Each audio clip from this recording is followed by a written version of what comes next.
Hello children, I hope you all are happy and safe today. Welcome to our special English hour. Here, every day, we will learn something new in a fun and exciting way. Are you all ready to have some fun? Let's go. Do you all remember the tongue twister we had tried in our previous session? I saw Susie sitting in a shoe shine shop.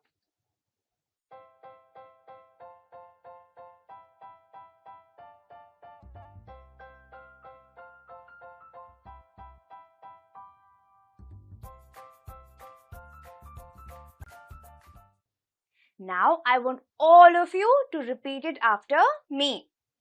I saw Susie sitting in a shoe shine shop. I saw Susie sitting in a shoe shine shop.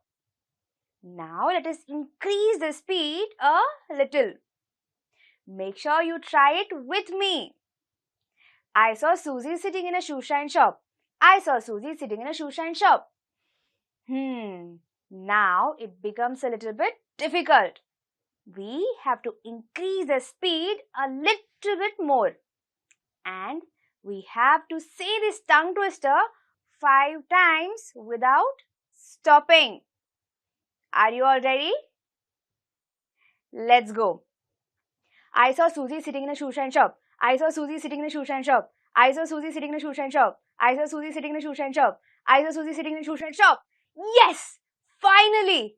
After all these practice sessions, we were finally able to say it. I hope you were able to say it too.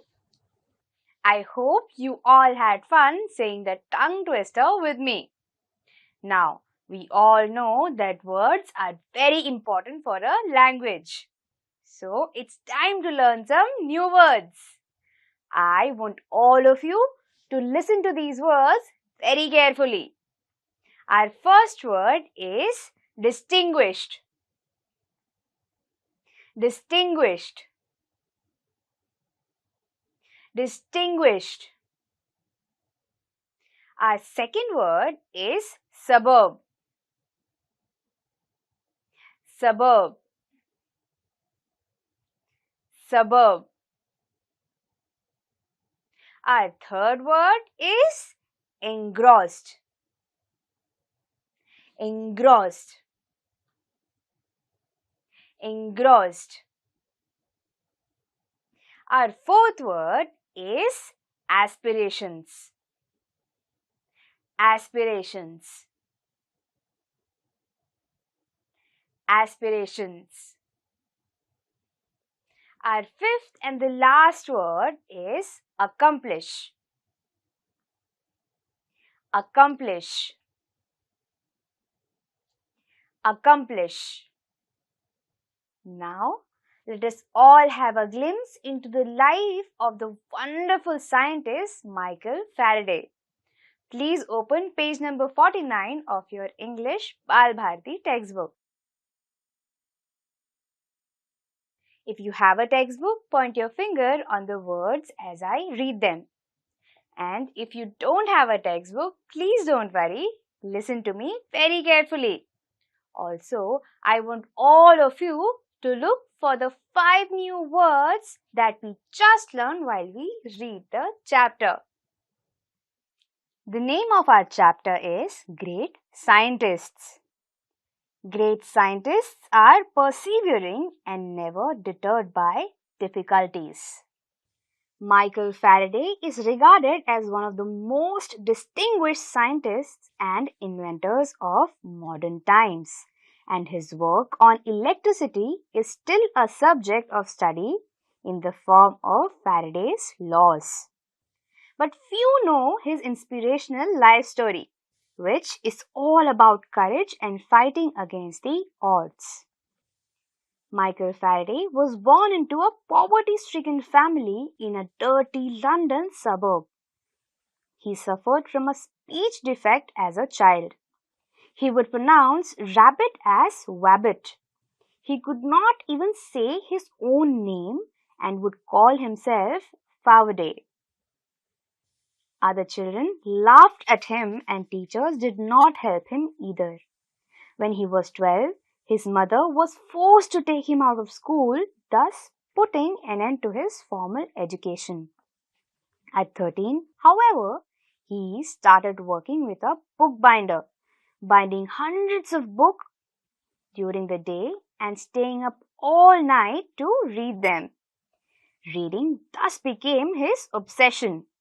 One day, he came across a book on electricity, which had been sent to his master for binding. He started reading it and was completely hooked. That was his first introduction to the subject of electricity, which soon became a lifelong fascination.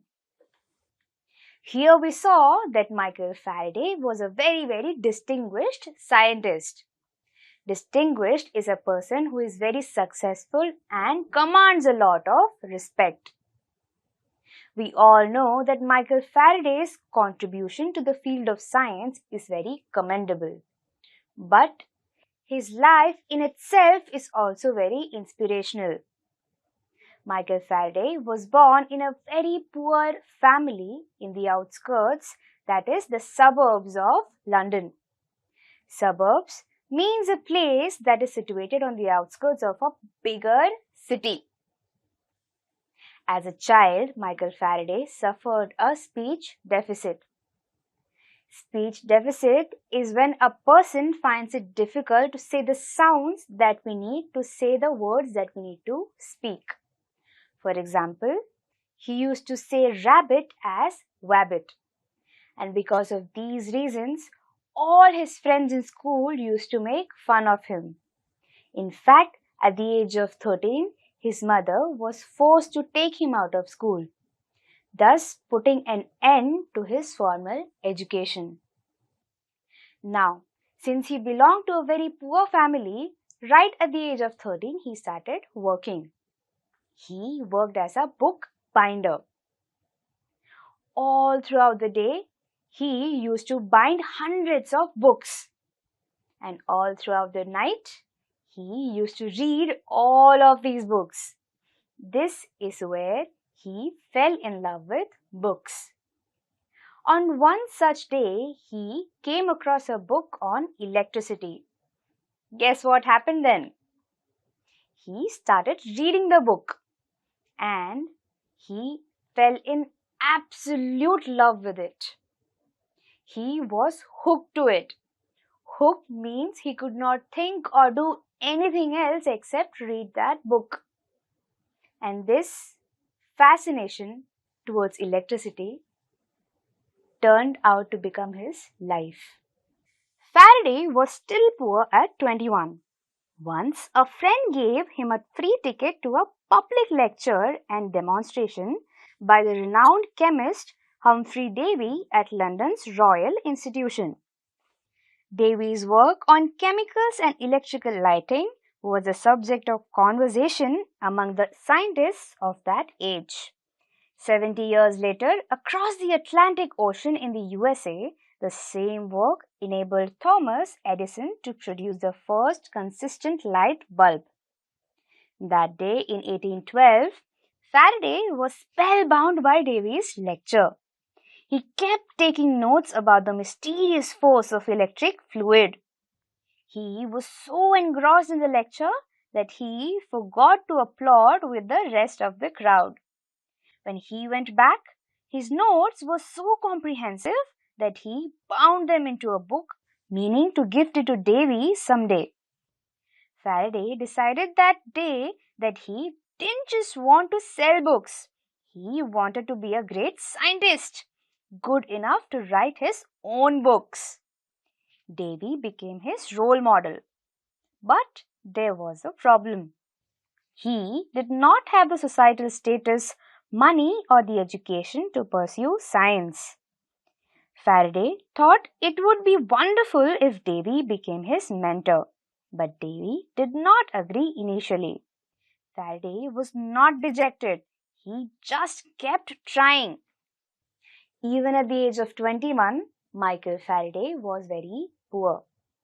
Now, on one fine day, his friend gifted him a ticket for a speech by a renowned scientist, Humphrey Davy.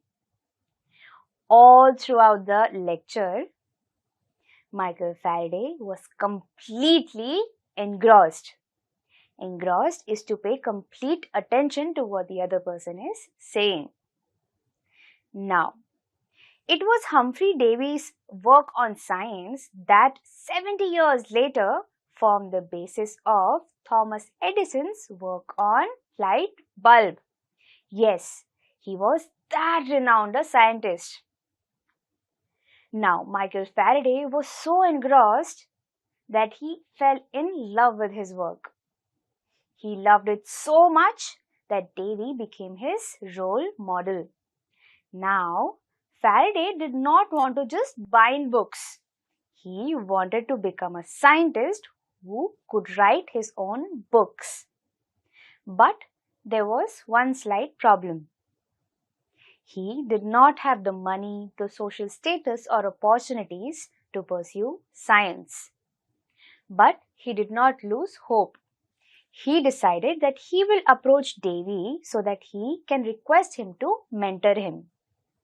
But Davy initially did not agree. This made Faraday very dejected. Dejected means to feel extremely sad. But he kept on trying. Destiny had a strange plan in store for him. A few years later, a chemical explosion happened inside Davy's lab, and he was temporarily blinded. He now needed an assistant with an excellent memory to help him. He was reminded of Faraday and decided to hire him as his assistant. Davy never believed that Faraday could do anything in the field of science going by his societal status and education.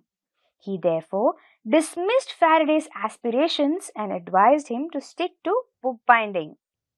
But Faraday was relentless. He worked day and night and learned as much as he could about Davy's experiments. Soon, Faraday became indispensable to Davy and was promoted to his lab assistant.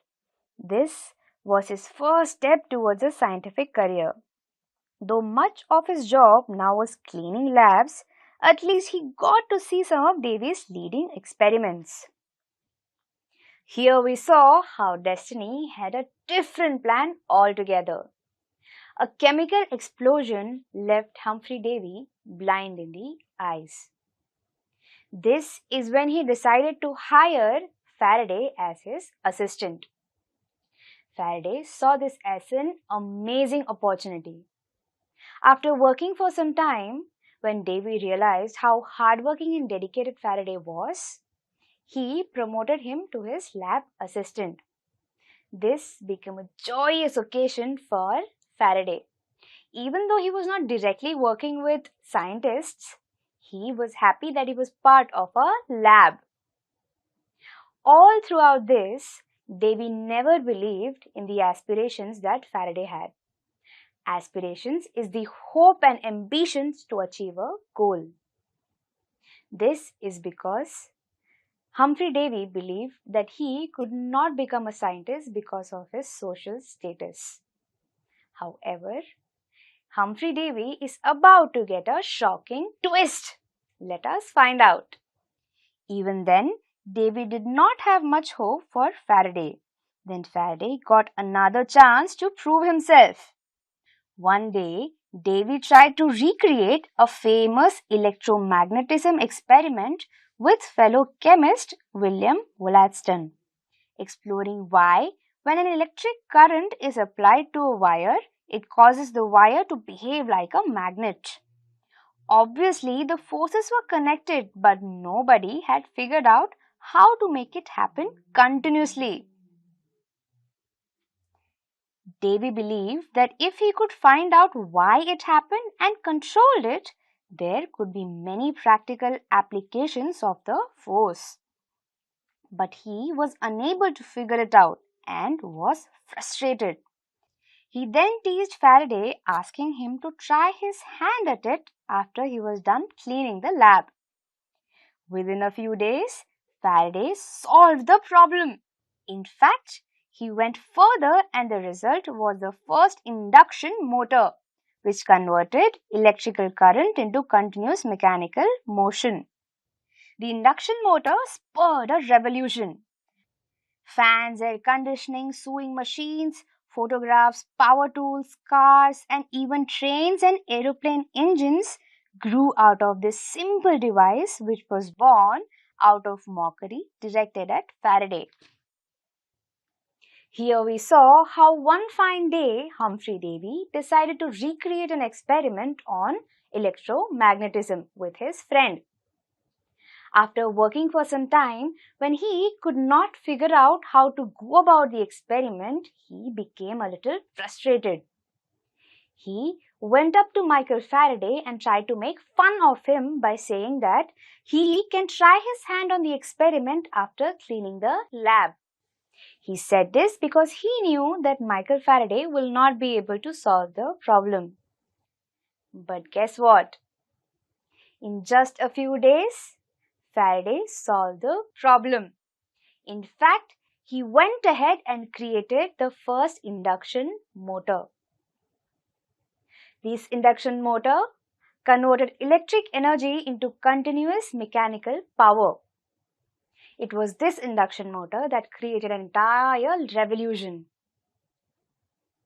Fans, ACs, TVs, sewing machines, cars, and even trains are based on this induction motor. Faraday became a celebrity scientist overnight. Nobody now cared about his social status or education. This young man had just created a revolution. One would think, as a teacher, Davy was happy at his pupil's achievement. But in reality, he was jealous. People started telling Davy that of all his discoveries, the best was Faraday himself. This made him even more jealous. An angry Davy gave Faraday an impossible task to keep him out of his way. He handed him a piece of Bavarian glass which was used in the lenses in telescopes and microscopes and asked him to reverse engineer it. Bavarian glass was manufactured by a secret complicated process, and Davy knew that with the equipment available in the lab, Faraday would never be able to accomplish the task. This piece of glass became a significant thing in his life. Faraday had a never give up attitude and he respected Davy. So he accepted the assignment despite knowing that it would be very difficult. He toiled for 4 years with no help from Davy and, as expected, failed. Faraday never learned the secret, and this remained his first failure as a scientist. To remind himself of these difficult times, he kept a single glass brick on his shelf as a souvenir. This would inspire him during his difficult times. Michael Faraday had become a celebrity overnight. Now, absolutely no one cared about his social status. He was so successful that even Humphrey Davy was a little jealous. He was so jealous that he gave Faraday a very difficult task to accomplish. Accomplish means to complete something successfully.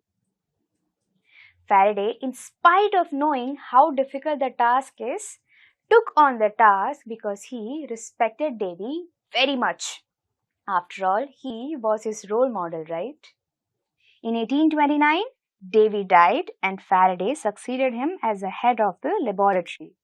He was free to pursue whatever he liked, and he made another revolutionary discovery. He noticed that if he moved a magnet, it could produce electrical current. Thus, he could now convert motion into electricity. This is how the electrical generator was born. Something still used today to generate all kinds of power like dynamos and other devices. Faraday was now a legend. In 1840, he developed memory loss, which continued for the rest of his life. But the disease did not stop him. He persevered, starting a complicated experiment to prove that light was closely related to electricity and magnetism. A novel thought in those times. Remember that piece of Bavarian glass Faraday had kept on his shelf? He was determined to convert the remainder of his first major failure to an instrument of great success. He used the same glass now to show that in the presence of a magnet, light could be isolated into a single wave rather than spreading out randomly in all directions, a concept called polarization. In 1829, when Humphrey Davy passed away, it was Michael Faraday who became the head of the laboratory. He used this opportunity to create a lot of new inventions. One of them was electrical generator, which till date is used in a lot of different devices.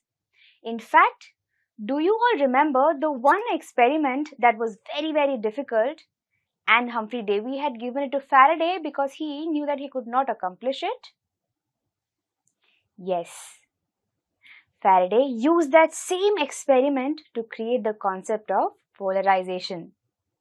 He then took the age-old experiment of sprinkling iron fillings on a sheet of paper near a magnet, making circular patterns. He went on to prove that these patterns were not a property of iron fillings. In fact, they were due to invisible magnetic fields that filled the empty space around the magnet and hence disturbed the fillings. This is where his lack of formal education went against him. Faraday did not know much about advanced mathematics, so he just copied the iron filling patterns with his hand. He was unable to explain them in the form of mathematical equations. He made hundreds of such drawings, but without equations they were not accepted. Fortune favored the brave Faraday once again when he met James Maxwell, a wealthy, educated physicist well versed in mathematics. He was willing to work with Faraday.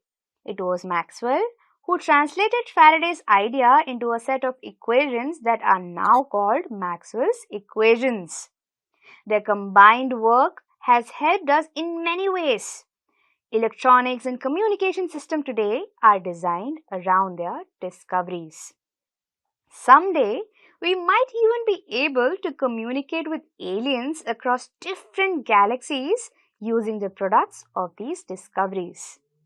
Faraday's life started with difficulties, but as a great scientist, he met each difficulty with perseverance and conviction.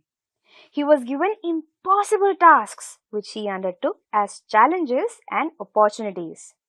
He epitomizes what the Walt Disney character Pinocchio said. When you wish upon a star, it does not matter who you are. Here we saw how Michael Faraday even had the fortune of meeting a wealthy, well-educated person who was well versed in mathematics. It was none other than James Maxwell.